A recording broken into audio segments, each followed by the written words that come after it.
एक बार एक व्यक्ति एक संत के पास पहुंचा और विनम्रता से बोला, महाराज, कृपा करके मुझे बताइए कि सच्चा सुख कैसे पाया जा सकता है। संत मुस्कुराए और बोले, मेरे साथ जंगल चलो।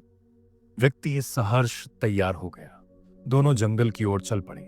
जंगल में पहुंचने पर संत ने जमीन पर पड़े एक पत्थर की ओर इशारा करते हुए कहा, इसे उठाओ। व्यक्ति ने पत्थर को हाथ में उठा लिया।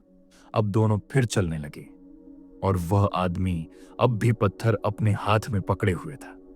कुछ दूरी चलने के बाद वह व्यक्ति बोला, महाराज, हाथ में दर्द हो रहा है और बाजू भी थक गई है।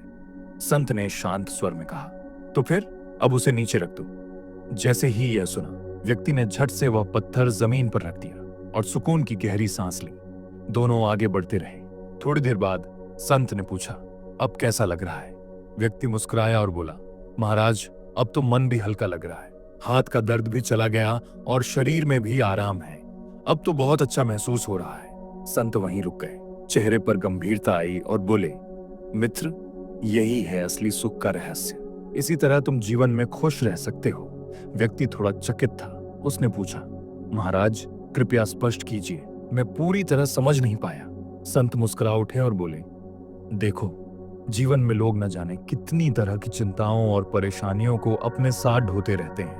जैसे तुमने उस पत्थर को पकड़ा हुआ था, तो फिर भला वो सुखी कैसे हो सकते हैं? अगर जीवन में खुश रहना है तो उन सब पत्थरों को नीचे रखना होगा जो केवल पीड़ा देते हैं।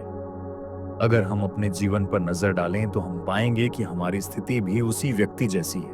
वो तो सिर्फ एक पत्थर लेकर चल रहा था और थक गया था, लेकिन हम तो न जाने कितनी चिंताओं के पत्थर उठाए हुए हैं। पुरानी दुखद यादों के बोझ, टूटे हुए रिश्तों की टीस, अनगिनत मानसिक तनाव, ये सभी हमारे मन को थका देते हैं और फिर हम शिकायत करते हैं कि खुशी क्यों नहीं है। जब तक ये बोझ हम ढोते रहेंगे, हमारे हिस्से में सिर्फ निराशा ही आएगी।